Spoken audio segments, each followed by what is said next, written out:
করছিস বসে? একটু এমনি ফোন দেখছি। আচ্ছা, তো আমাদের হচ্ছে যে আজকে বিকালে বাইরে ঘুরতে যেতে হবে, তো নামাজ টামাজ পড়ে রেডি হয়ে যাও, চলো। ও আচ্ছা, ঠিক আছে। কিন্তু একটা আমার প্রশ্ন ছিল। আজকে আরেকটা ভিডিও দেখছিলাম হুজুরের, কি? যে বলছিল যে মহাবিশ্ব সৃষ্টির আগে বা আরো সৃষ্টির আগে আল্লাহ কোথায় ছিলেন? যে হুজুর এটা বলেছে ও হয়তো মানে বুঝে না বিষয়টা, অথবা তার মাথায় সমস্যা আছে, যে কোনো একটা হবে। কেন? কারণ দেখো, আরস এটা হচ্ছে সৃষ্টি জগতের শেষ সীমানা। আরসের উপরে আর কিছু নেই, মানে সৃষ্টি নেই, আর কোনো সৃষ্টি জগৎ নেই আরসের উপরে। হুম আরস হচ্ছে সৃষ্টি জগতের শেষ সীমানা, সর্বোচ্চ সৃষ্টি বলা হয় আরসকে। হুম আর আল্লাহ তো তিনি নিজে বলেছেন যে তিনি আরশের উপর উঠেছেন। আগে কি বলেছেন? তিনি মহাবিশ্ব সৃষ্টি করেছেন 6টি আইয়ামে বা 6টি লম্বা সময় বা 6 দিনে। তারপর তিনি আরশের উপর উঠেছেন। এটা আল্লাহ নিজে বলেছেন পবিত্র কোরআনে। আল্লাহ নিজেই কিন্তু বলেছেন। হুম এটা কেন বলেছেন? কারণ মানুষ টাইম এবং স্পেসের বাইরে চিন্তা করতে পারবে না। ওই হুজুর যখন প্রশ্নটা করছে যে আরশ সৃষ্টির আগে আল্লাহ কোথায় ছিলেন? মানে আরশ সৃষ্টি হয়েছে একটা টাইমে, তার আগে মানে ওইটাও একটা টাইম, আল্লাহ কোথায় ছিলেন মানে একটা স্পেস। দেখছো বিষয়টা? হুম হুম ওই কিন্তু হুজুর প্রশ্ন যখন করছে তখন কিন্তু সেও কিন্তু টাইম এবং স্পেসের বাইরে সে চিন্তা করতে পারছে না। সে মনে করছে আমরা একটা টাইমের মধ্যে আছি, আমরা একটা জায়গাতে আছি, তার মানে আল্লাহও একটা জায়গাতে আছে। তো মানে তার চিন্তা ভাবনা হচ্ছে এরকম। হ্যাঁ, হুম কিন্তু আল্লাহ হচ্ছেন স্রষ্টা আর আমরা সৃষ্টি। স্রষ্টা এবং সৃষ্টি সম্পূর্ণ আলাদা। যদি কেউ মনে করে স্রষ্টার সাথে সৃষ্টি সাদৃশ্য করে, তাহলে সে কুফরি করবে। হুম কারণ আল্লাহ তিনি তার মতো আছেন, কিভাবে আছেন আমরা জানি না। হুম হ্যাঁ, আর আল্লাহ আমাদেরকে বোঝানোর জন্য বলে দিয়েছেন যে তিনি 6টি লম্বা সময়ে মহাবিশ্ব সৃষ্টি করেছেন, তারপর তিনি আরশে উঠেছেন। তো স্পষ্ট কোরআনের আয়াত আল্লাহ আরশের উপর উঠেছেন। হুম এখন তুমি আবার কে প্রশ্ন করার যে আরশ সৃষ্টির আগে তাহলে আল্লাহ কোথায় ছিল? মানে আল্লাহ যেখানে বলে দিচ্ছেন যে আমি মহাবিশ্ব সৃষ্টি করলাম 6 দিনে, তারপর আরশে তিনি উঠলেন, এটা আল্লাহ নিজে বলছেন। হুম তুমি কে, মানে হুজুর কে এখানে বলার যে আরশ সৃষ্টির আগে আল্লাহ কোথায় ছিলেন? যদি এই প্রশ্নটা মানে প্রয়োজনীয় হতো, তাহলে আল্লাহ তো নিজেই বলে দিতেন যে আরশ সৃষ্টির আগে আমি এমন জায়গাতে ছিলাম। যদি প্রয়োজন হতো, কিন্তু এটা তো কোনো প্রয়োজন নেই, হুম তাই না? তার মানে যে হুজুরের কথা বলেছে তার মাথায় সমস্যা আছে, বা সে মানে বুঝে না আর কি বিষয়গুলো, তার আকীদা সঠিক নেই। কারণ মানুষের যার আকীদা সঠিক সে কখনোই এ ধরনের প্রশ্ন করবে না যে আরশ সৃষ্টির আগে আল্লাহ কোথায় ছিলেন। এই কোশ্চেনটা সাধারণত নাস্তিকরা করে। নাস্তিকরা এই প্রশ্নটা বেশি করে। হুম আমরা যেমন বলি যে মহাবিশ্ব এভাবে তৈরি হয়েছে, তো নাস্তিকরা বলে যে মহাবিশ্ব তৈরির আগে তাহলে আল্লাহ কোথায় ছিল? নাস্তিকদের প্রশ্ন কিন্তু। মানে হুজুর নাস্তিকদের মতন মনে করছে যে একটা টাইমের মধ্যে আছে আল্লাহ, অথচ আল্লাহ কিন্তু টাইমের স্রষ্টা, তিনি টাইমের বাইরে আছেন। হুম হ্যাঁ, আল্লাহ টাইমের বাইরে, স্পেসের বাইরে। আরশ যেখানে শেষ, যেখানে টাইম এবং স্পেস শেষ, তার উপরে কোনো টাইম এবং স্পেস নেই, কিচ্ছু নেই, সেখানে শুধুমাত্র আছেন আল্লাহ সুবহানাহু ওয়া তাআলা আরশের উপর। হুম তা আল্লাহ নিজে যেখানে বলছেন আরশের উপর আছেন, সেখানে হুজুরকে বলার যে আল্লাহ তাহলে কোথায় ছিলেন? হ্যাঁ, আরশ সৃষ্টির আগে কোথায় ছিলেন? হুম মানে যেখানে আল্লাহ নিজে বলছেন ভাই, এমন না যে আমরা ব্যাখ্যা করছি। হুম কোরআনের আয়াতে স্পষ্ট বলা হচ্ছে আর রহমানু আলাল আরশি ইস্তাওয়া, রহমান আরশের উপর উঠেছেন, স্পষ্ট আয়াত। তার উপরে সে প্রশ্ন করছে যে মহাবিশ্ব সৃষ্টির আগে তাহলে আল্লাহ কোথায় ছিলেন? মানে এটা কি প্রশ্ন ভ্যালিড হলো? না। হ্যাঁ, তো এই বিষয়গুলো তো বুঝতে হবে। ও আচ্ছা, তাহলে বুঝেছি। তো আশা করছি উত্তরটা পেয়েছো। আর এই ধরনের ভণ্ড হুজুর থেকে সাবধান, এরা ভণ্ড ছাড়া আর কিছুই না। ও আচ্ছা যারা আচ্ছা। এই ধরনের প্রশ্ন করে তারা 1 নম্বরের ভণ্ড। ও হ্যাঁ, তো আজকে চলো তাহলে আমাদের গোসল টোসল করে রেডি হয়ে নামাজ পড়তে যেতে হবে, হ্যাঁ আচ্ছা, সময় বেশি নেই। ঠিক আছে, চলো। চলো।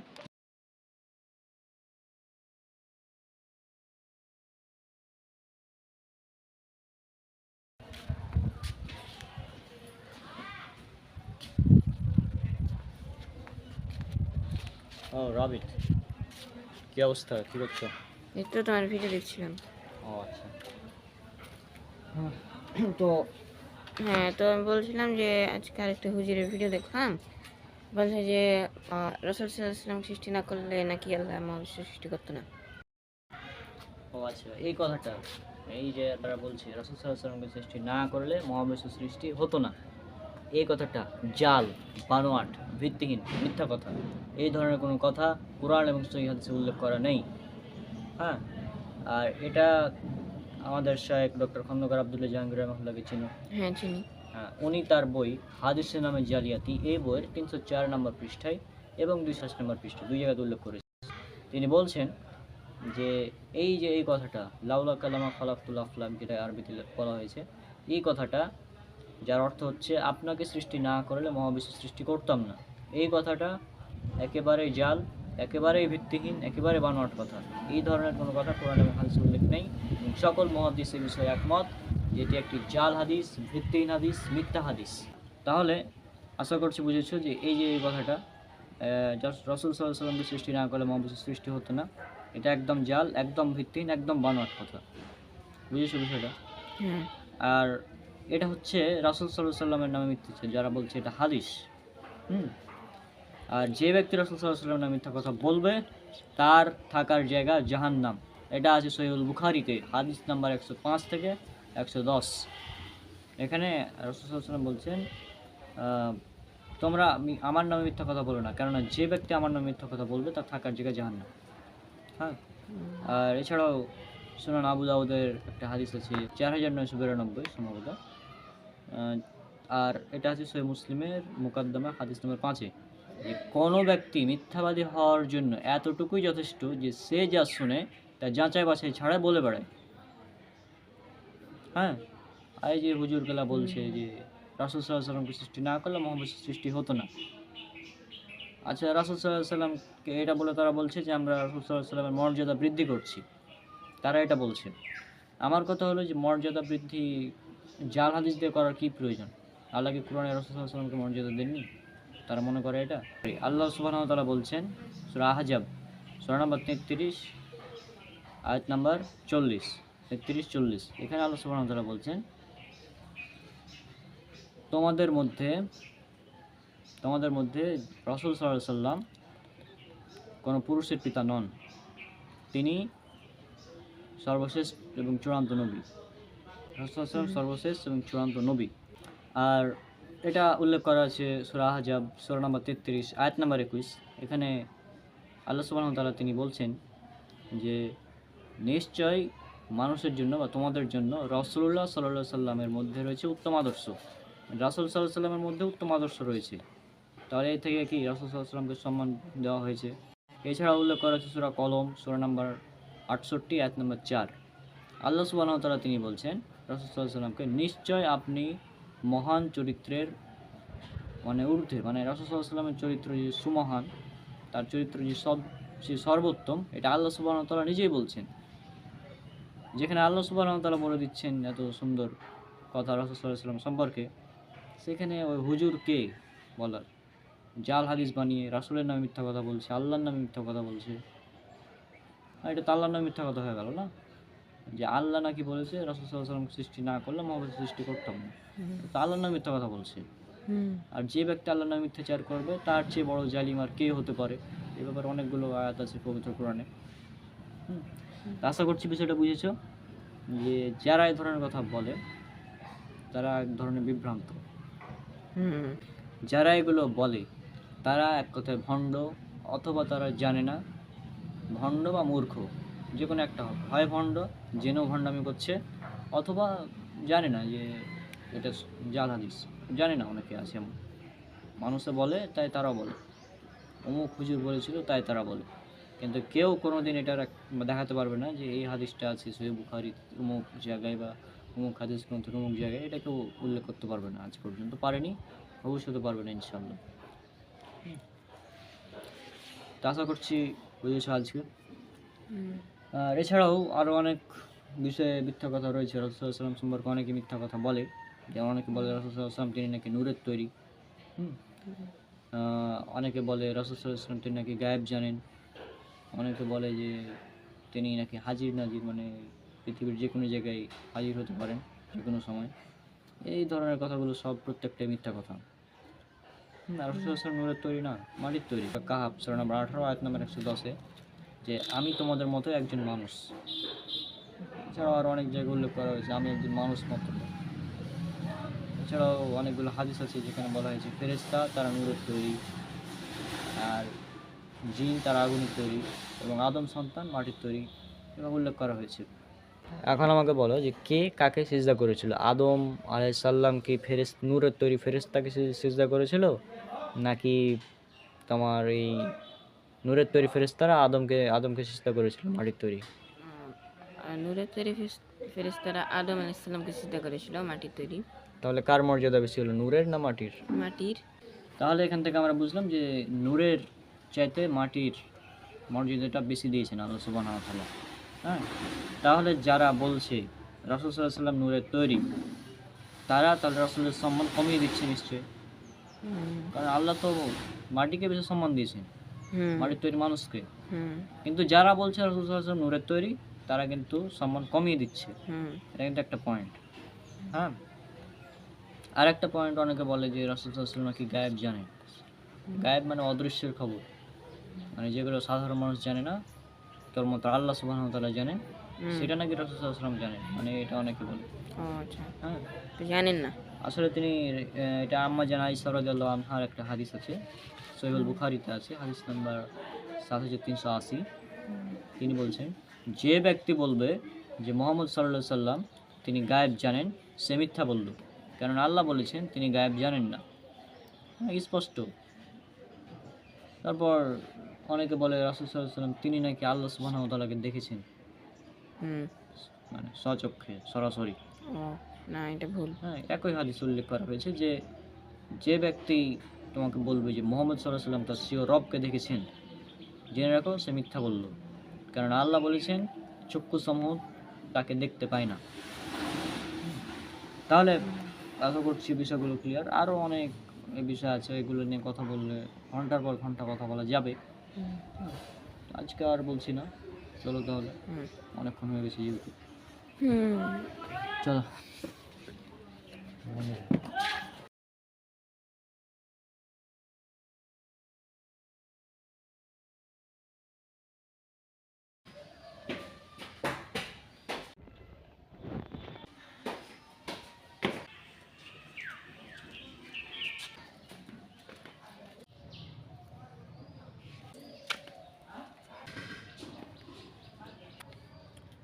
ও রাবিত, কি খবর?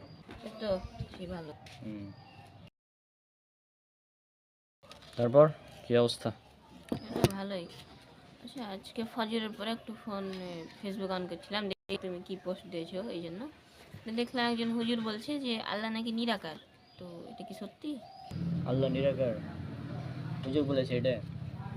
এখন দেখো একটা জিনিস, আল্লাহ নিরাকার এটা হিন্দুদের বিশ্বাস। হিন্দুরা এটা মনে করে যে আল্লাহ সুবহানাহু ওয়া তাআলা তিনি নিরাকার, মানে তাদের ঈশ্বরকে তারা নিরাকার মনে করে। কিন্তু আমাদের মুসলিমদের বিশ্বাস কি বলতো?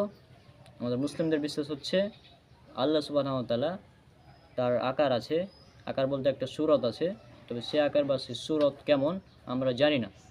আমাদেরকে মানে আল্লাহ সুবহানাহু ওয়া তাআলা আল্লাহর মতো। হ্যাঁ, এখন আল্লাহ সুবহানাহু ওয়া তাআলা হচ্ছেন স্রষ্টা, আর আমরা সৃষ্টি। স্রষ্টা আর সৃষ্টি কি এক হবে? না, এটা তো এক হওয়া সম্ভব না। তাছাড়া আমি যদি কিছু উদাহরণ দিই, যারা বলে আল্লাহকে নিরাকার, আচ্ছা বাতাসের আকার কেমন? এটা তো জানি না আমি। বাতাস নিরাকার। হ্যাঁ, বাতাস নিরাকার। হ্যাঁ, তা এখন নিরাকার বলতে কি বোঝায়? নিরাকার মানে যার কোনো আকার নাই, হ্যাঁ। কোনো আকারই নাই, নিরাকার, তাই না? এই নিরাকার কোনো বস্তু মানে নিরাকার বলে মানে বোঝানো হয় যে যার কোনো আকার নাই, মানে তার কোনো অস্তিত্বই নাই। এখন যার অস্তিত্ব আছে যে জিনিসের, ঠিক আছে, ওই জিনিসের আকার নিরাকার হতে পারে, যেমন বাতাসের কোনো আকার নেই। হ্যাঁ, তারপরে যদি বাতাসকে আমরা একটা বক্সের মধ্যে রাখি কোনো, তাহলে ওই আকারের ধারণ করবে। এখন যদি জিজ্ঞেস করি পানির আকার কেমন, তো পানির পাত্র মানে যেরকম পাত্রে রাখবো সেরকম আকার হবে। হ্যাঁ, কিন্তু বাতাস মানে পানি এগুলো তো আকার ধারণ করবে নির্দিষ্ট, পরিবর্তিত হতে পারে। কিন্তু আল্লাহ সুবহানাহু ওয়া তাআলা তিনি হচ্ছেন স্রষ্টা। স্রষ্টা আর সৃষ্টি সম্পূর্ণ আলাদা। এখন আল্লাহ সুবহানাহু ওয়া তাআলা নিজেই বলেছেন স্রষ্টার সাথে ওকে সাদৃশ্য স্থাপন করো না। আল্লাহ সুবহানাহু ওয়া তাআলার সাথে কোনো কিছু সাদৃশ্য নেই। সূরা নম্বর 42 আয়াত নম্বর 11 আল্লাহ সুবহানাহু ওয়া তাআলা নিজে বলছেন যে তার সাথে কোনো কিছু সাদৃশ্য নেই। হ্যাঁ, তারপর সূরা ইখলাস যেটা আমরা সবাই জানি, 112 নম্বর সূরা 4 নম্বর আয়াতে আল্লাহ সুবহানাহু ওয়া তাআলা বলছেন, হুম হুম হ্যাঁ, ওয়ালাম ইয়াকুল্লাহু কুফুয়ান আহাদ, কোনো কিছুই তার সমতুল্য নেই, হুম তিনি সুমহান এবং সুউচ্চ। এখন এত মহান সুউচ্চ যার কোনো তুলনা নেই, হুম তাকে বলে দিল যে আল্লাহ নিরাকার। হুম আর হিন্দুরা কি মনে করে জানো? কি মনে করে? ঈশ্বর হচ্ছে নিরাকার। হুম যেহেতু ঈশ্বর নিরাকার, হুম আর নিরাকার কোনো কিছুর উপাসনা করা সম্ভব নয়, হুম তাই আমরা ঈশ্বরের একটি আকৃতি তৈরি করি, একটি মূর্তি তৈরি করি, দিয়ে তখন সেই মূর্তির আমরা উপাসনা করি। আচ্ছা তা এটা হচ্ছে হিন্দুদের লজিক, যে ঈশ্বর নিরাকার, হুম তাহলে নিরাকার বস্তু যেহেতু উপাসনা করা সম্ভব না, তাই তারা এভাবে করে। আর আল্লাহ সুবহানাহু ওয়া তাআলার হাত আছে, আল্লাহ সুবহানাহু ওয়া তাআলার চোখ আছে, আল্লাহ সুবহানাহু ওয়া তাআলা দেখেন, আল্লাহ সুবহানাহু ওয়া তাআলা শোনেন, হুম আল্লাহ সুবহানাহু ওয়া তাআলার পা আছে। হুম এগুলো কিন্তু কোরআনে উল্লেখ করা আছে বিভিন্ন জায়গায়। হ্যাঁ, আর অনেকে বলে যে আল্লাহ সুবহানাহু ওয়া তাআলার হাত মানে আল্লাহর ক্ষমতা, কিন্তু না। ইমামগণ, আমাদের 4 মাযহাবের ইমাম, তারা কিন্তু এগুলো বলে রেখেছেন যে আল্লাহ সুবহানাহু ওয়া তাআলার হাত মানে তার প্রকৃত হাত, তার পা মানে তার প্রকৃত পা। অনেকে বলে কুদরতি হাত, কুদরতি পা। এই কুদরতি হাত, কুদরতি পা বলে কোনো শব্দ হয় না। আচ্ছা আচ্ছা আল্লাহ সুবহানাহু ওয়া তাআলার হাত মানে হাত। হুম হ্যাঁ, যেমন একটা হাদিস আছে যে সেদিন আল্লাহ সুবহানাহু ওয়া তাআলা আসমান এবং জমিন তার হাতের মুঠোয় থাকবে। হুম হ্যাঁ, এরকম হাদিস আছে। তারপর আরও মানে কোরআন এবং হাদিসে অসংখ্য বিবরণ আছে এগুলো, বুঝছো? যে আমি মানে তুমি যদি আমার ভিডিও দেখো, বিশেষ করে মোসাব্বিরের ভিডিও আছে এই বিষয়ে, হুম যে এই আকিদা সিরিজের একটা ভিডিও আছে আল্লাহকে নিরাকার, সেখানে ক্লিয়ারভাবে সে উল্লেখ করেছিল আচ্ছা যে আল্লাহ সুবহানাহু ওয়া তাআলার একটা সূরত আছে। সম্ভবত সহিহ বুখারীর 7439 বা এরকম আশেপাশে কোনো হাদিস আছে একটা, যে আল্লাহ সুবহানাহু ওয়া তাআলা সূরত আছে। সূরত, সূরত মানে একটা আকার বুঝায়। এখন আল্লাহ সুবহানাহু ওয়া তাআলার আকার সূরত তার মতো। আর অনেকে বলে যে আকার বলাটা আসলে উচিত না, সূরত বলতে হবে, যেহেতু হাদিসে সূরত শব্দটা এসেছে সেজন্য। আর তোমার আল্লাহ সুবহানাহু ওয়া তাআলার চেহারার কথা উল্লেখ করা হয়েছে সূরা রহমান, সূরা নম্বর 55, আয়াত নম্বর 25, 26, 27, সেগুলোতে আছে যে যেদিকেই তুমি তোমার মুখ ফেরো সেদিকে আল্লাহর চেহারা। তার মানে আল্লাহর চেহারা আছে। তারপর আরেকটা আয়াত আছে যে সূরা রহমানে সম্ভবত, যে সরি, যেদিকে তুমি মুখ ফেরো সেদিকে আল্লাহর চেহারা। এটা সূরা বাকারার আয়াত 115 নম্বর। আর সূরা রহমানে আছে সব কিছু ধ্বংসশীল, শুধুমাত্র তোমার রবের চেহারা ব্যতীত। রবের চেহারা বলতে এখানে রবের সত্তাকে বোঝানো হয়েছে। আল্লাহ সুবহানাহু ওয়া তাআলা ব্যতীত সব ধ্বংস হয়ে যাবে একসময়। পরবর্তীতে আল্লাহ সুবহানাহু ওয়া তাআলা আবার পুনরায় তাদেরকে মানে সৃষ্টি করবেন আর কি, পুনর্জীবিত করবেন। যেন মানুষ তো সবাই মারা যাবে কিয়ামতের সময়, তাই না? তার মানে কি বুঝলাম? আল্লাহ সুবহানাহু ওয়া তাআলার আকার আছে, তার হাত আছে। আল্লাহ সুবহানাহু হাতের কথা কোরআনের অনেকগুলো আয়াতে বলা হয়েছে, পায়ের কথা অনেকগুলো আয়াতে বলা হয়েছে। আমি যদি তোমাকে রেফারেন্সগুলো বলি এখন, জানি না পারবো কি না, তারপরেও একটু চেষ্টা করব, কারণ আমার অনেক দিন থেকে পড়াশোনা নেই তো এগুলো, আর এই জন্য আর কি রেফারেন্সগুলো মনে নেই। এক সেকেন্ড।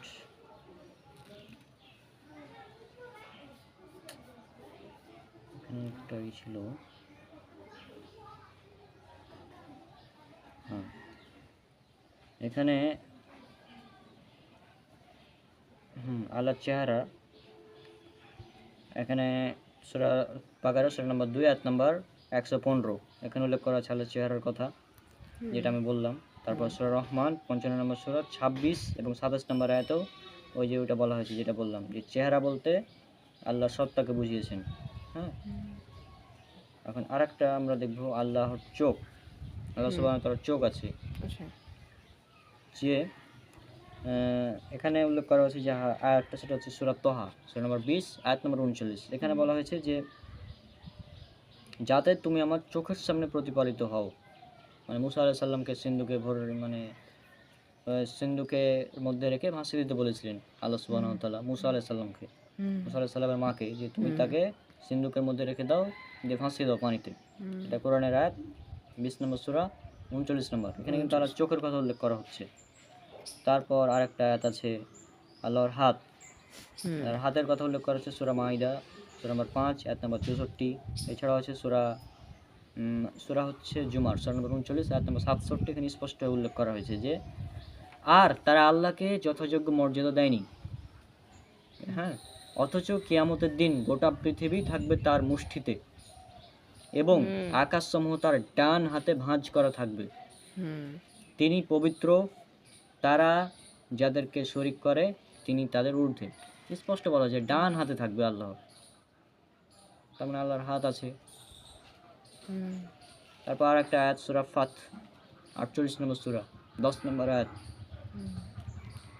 হ্যাঁ, তোমরা আর যারা তোমার কাছে বায়াত গ্রহণ করে তারা শুধু আল্লাহর কাছে বা আল্লাহর হাতেই, হ্যাঁ, এখানে হাতের কথা উল্লেখ করা হয়েছে। এছাড়াও আর একটা আয়াত আছে 67 নম্বর সূরা মুলক এর 1 নম্বর আয়াত, তাবারাকাল্লাযী বিয়াদিহিল মুলকু ওয়া হুয়া আলা কুল্লি শাইইন কাদির। বরকতময় তিনি, যার হাতে সর্বময় কর্তৃত্ব, যার হাতে সমস্ত ক্ষমতা, এক কথায় তিনি সর্বশক্তিমান, যেটা, হ্যাঁ, আল্লাহর হাতের কথা পেলাম। আরেকটা আয়াত ছিল মেবি, আর আল্লাহকে দেখা নিয়েও কিছু আয়াত আছে, যে মুসা আলাইহিস সালাম আল্লাহকে দেখতে চেয়েছিলেন, সেটা আছে একটা। আর আল্লাহর পা, এটা আছে সূরা কলম 68 নম্বর সূরা 42 নম্বর আয়াত। এখানে বলা হচ্ছে সেদিন পায়ের গোছ উন্মোচন করা হবে আর তাদেরকে সিজদা করার জন্য আহ্বান জানানো হবে, কিন্তু তারা সক্ষম হবে না।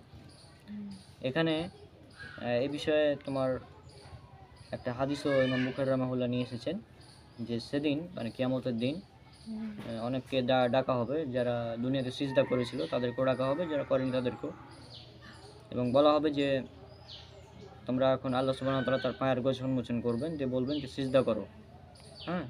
তখন যারা মুনাফিক ছিল তারা সিজদা করতে পারবে না, আর যারা মুমিন ছিল তারা সিজদা করতে পারবে। এই বিষয়ে একটা হাদিস আছে বুখারীতে। তো আশা করছি এই আল্লাহ সুবহানাহু ওয়া তাআলার পা, হাত, চোখ, চেহারা, এগুলো তো কোরআনে উল্লেখ করা হয়েছে। আচ্ছা। তারপরে ওই হুজুর কিভাবে বলে যে আল্লাহ নিরাকার? আর ওখানে তো আয়াতে বলা হচ্ছে তারা আল্লাহকে যথাযোগ্য মর্যাদা দেয়নি, সেদিন কিয়ামতের দিন সমস্ত পৃথিবী আল্লাহর হাতের মুঠোয় থাকবে। এখন যারা বলছে আল্লাহ নিরাকার, তারা তো মানে কি বলবো, এক কথায় ব্রেনলেস, কিছু করার প্রয়োজন মনে করছি না। আচ্ছা, তো আশা করছি বিষয়টা বুঝেছো, যে আল্লাহ সুবহানাহু ওয়া তাআলা নিরাকার নন, তার আকার আছে, তবে সে আকার কেমন আমরা জানি না। এটাই বলবো। কেউ যদি জিজ্ঞেস করে আল্লাহ কি নিরাকার, তখন তাকে এভাবে বলে দিবা, কি বলবা? যদি কেউ জিজ্ঞেস করে তোমাকে যে আল্লাহ কি নিরাকার, তখন তুমি কি অ্যানসার দিবা? বলবো যে আল্লাহ তাআলার আকার বা সূরত আছে, কিন্তু সেটা কেমন আমরা জানি না। আল্লাহ আল্লাহর মতো, আল্লাহর মতো, হ্যাঁ। এখন অনেকে বলে আকার কেমন, দেখতে কেমন, মানুষের মতো না এর মতো, এখন এরকম করে অনেকে। তো এই যাই হোক, এগুলোর প্রয়োজন নেই, আশা করছি বুঝে গেছো। তাহলে আশা করছি বুঝেছো যে আল্লাহ সুবহানাহু ওয়া তাআলার আকার আছে, তবে সে আকার কেমন আমরা জানি না, কোনো কিছুই তার মতো নেই, এক কথায় উত্তর শেষ। তার তোমার তো এক্সাম শেষ হয়ে গেছে, কিন্তু আমার তো এক্সাম এখনো বাকি আছে, দেখা যাক আরো কদিন চলে, তারপর আবার ফাইনাল ইয়ার বাকি আছে। এগুলোতে অনেকটাই আসলে সমস্যা নাই, দেখি ফাইনাল ইয়ার শেষ করে আমরা আবার ইসলামের কাজ শুরু করবো ভালো মতো, ইনশাল্লাহ। হ্যাঁ, ঠিক আছে।